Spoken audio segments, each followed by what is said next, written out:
이산도 아니고 예루살렘도 아닌 곳이라는 제목으로 오늘의 말씀 전하도록 하겠습니다. 예수님께서는 이 땅에 오셔서 가난한 사람들에게 복음을 전하시고 아픈 사람들을 치유하시며 하나님의 나라를 전파하셨습니다. 많은 사람들이 예수님을 따랐지만 그만큼 예수님을 싫어하고 또 반대하는 무리도 생겨났습니다. 오늘 본문에서 예수님은 유대를 떠나 갈릴리로 가시는 길에 사마리아 지역을 지나가셨습니다. 예수님과 제자들은 사마리아의 수가라는 동네에 도착을 했고 예수님께서는 그곳에 있는 야곱의 우물에서 잠시 쉬고 계셨습니다. 한편 제자들은 먹을 것을 구하러 동네로 들어갔습니다. 그때 한 사마리아 여인이 우물에 물을 기르러 나왔습니다. 성경에서는 그 시간이 6시였다고 기록을 하고 있는데 현재 우리 시간으로 따지면 낮 12시, 즉 하루 중 가장 해가 뜨겁고 더운 시간이었습니다. 당시의 여인들은 대개 시원한 아침이나 저녁 무렵에 물을 기르러 나왔습니다. 하지만 이 여인은 아무도 없는 한낮, 뜨거운 정오에 물을 기르러 나왔습니다. 왜였을까요? 아마도 그녀는 사람들을 피하고 싶었을 것입니다. 본인의 내면에 깊은 수치심이 있었기 때문일 가능성이 큽니다. 다른 사람들과 마주치는 것을 피하기 위해 일부러 사람이 오지 않는 시간대를 선택했던 것입니다. 그렇게 사람들과 마주치지 않기 위해 아무도 없는 시간을 피해서 나온 여인에게 예수님께서는 물을 좀 달라고 요청하셨습니다. 그러나 여인은 예수님의 요청을 곱게 받아들이지 않았습니다. 오히려 냉소적인 반응을 보이며 반문합니다.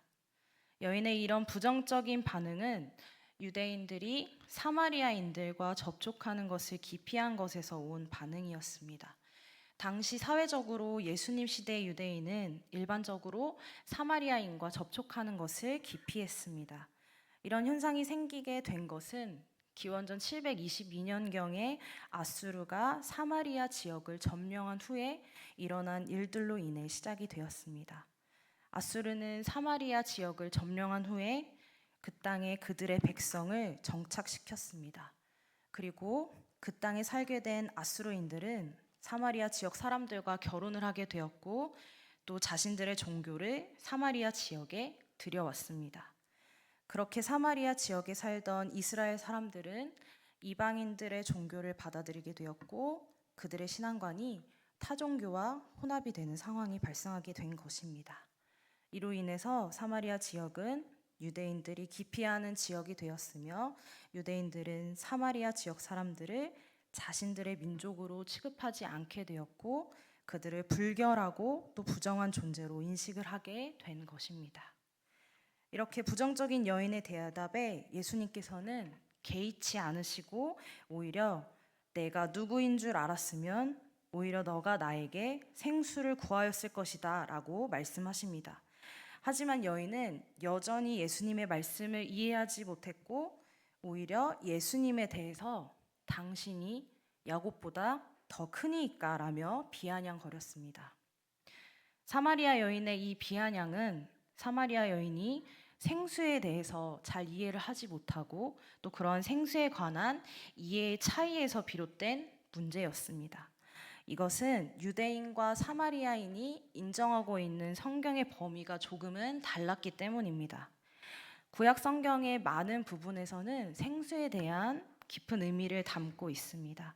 하지만 사마리아인이 인정하고 있는 성경의 범위는 모세오경, 창세기부터 신명기 안에서는 생수에 대한 영적인 의미를 포함하지 않고 있습니다.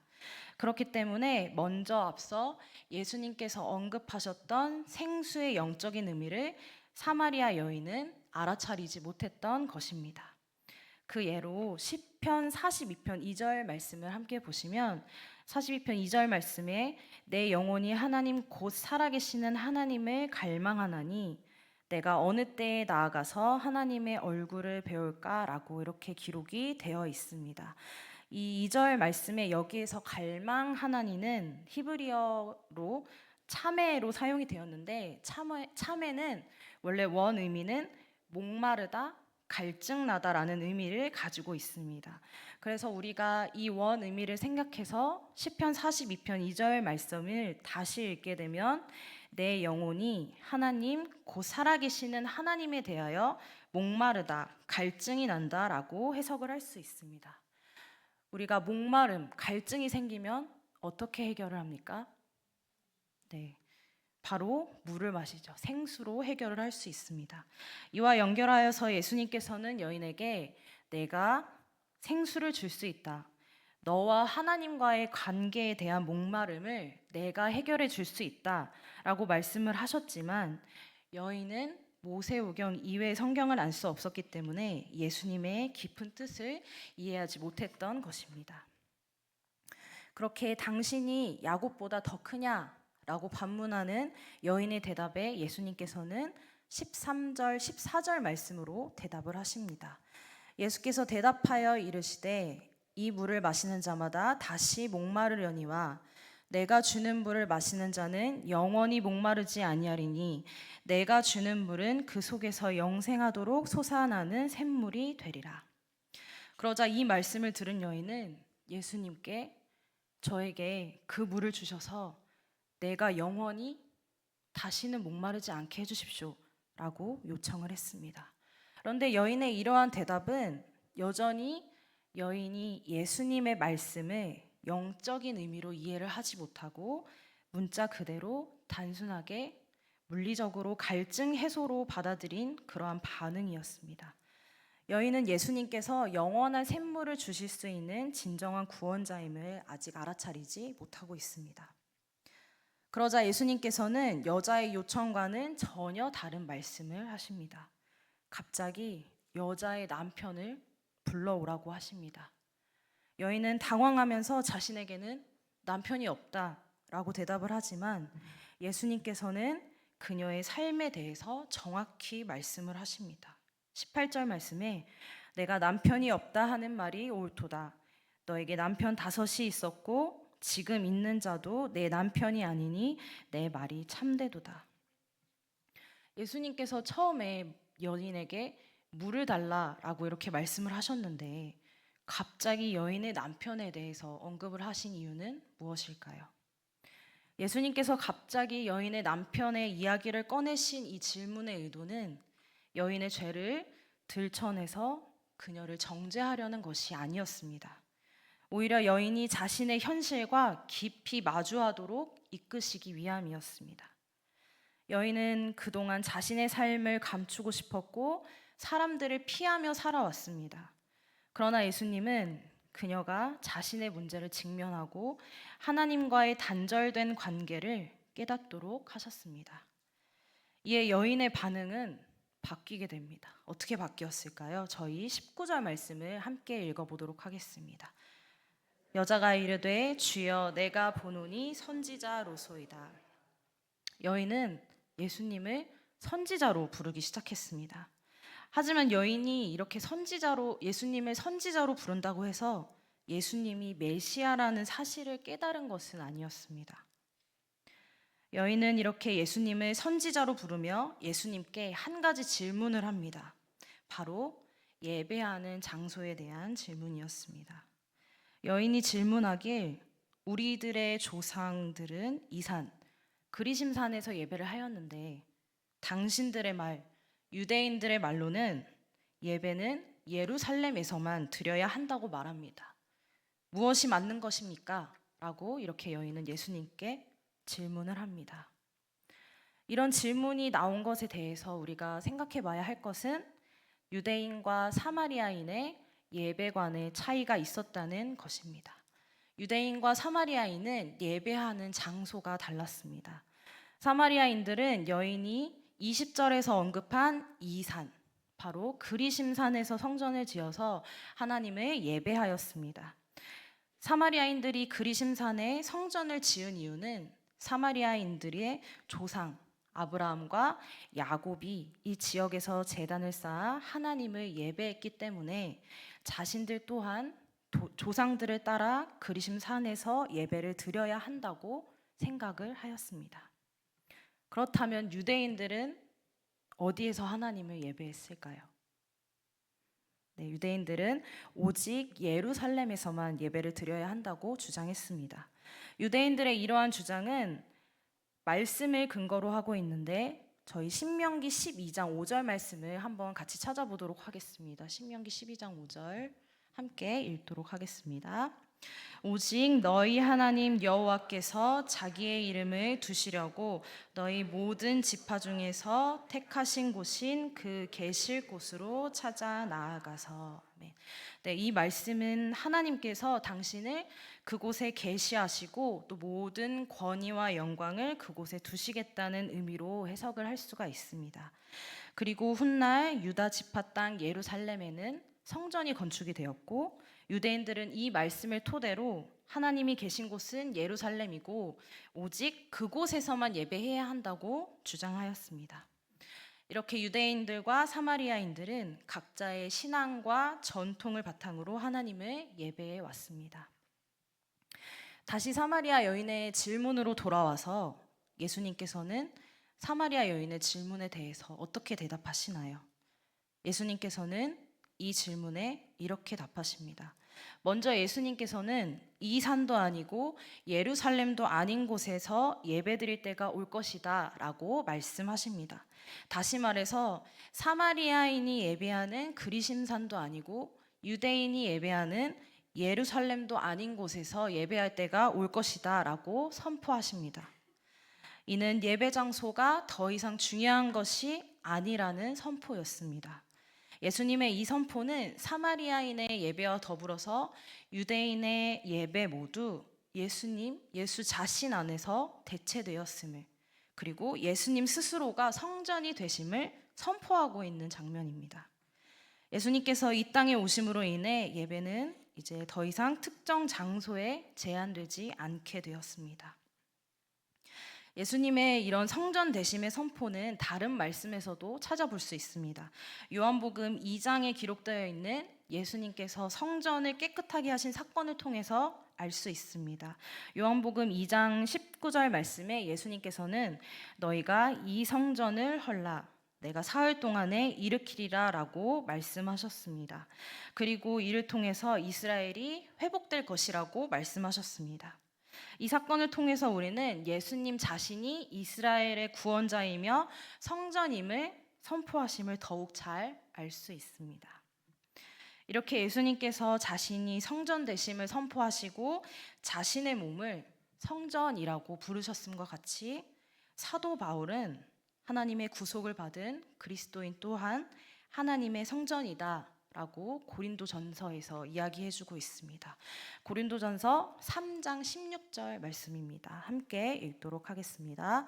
너희는 너희가 하나님의 성전인 것과 하나님의 성령이 너희 안에 계시는 것을 알지 못하느냐. 아멘. 사도 바울은 하나님의 구속을 받은 그리스도인들은 하나님의 성전이기에 그리스도인의 안에는 하나님의 성령이 거함을 언급하면서 성도 개인 안에 늘 하나님께서 함께 하신다고 말하였습니다.